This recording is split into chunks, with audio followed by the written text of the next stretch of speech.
Assalamu alaikum. Today our topic waterlogging. Waterlogging is a condition of a land in which the soil profile is saturated with water either temporarily or permanently. Do you know how it happens? Educate everyone. Reason 1 technical, reason 2 social, reason 3 industrial, lack of primary and secondary drainage system, lack of maintenance, socially irresponsible, commercial, poverty and illiteracy,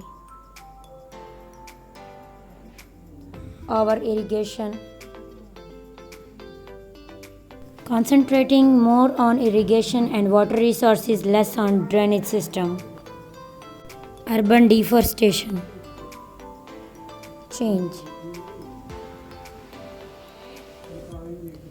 Proper maintenance of water resources.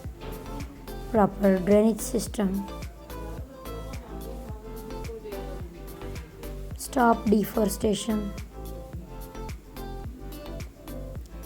Incorporate drainage system, slot drainage system, vertical subdrain. Prevention is better than cure. Take care. Allah Hafiz.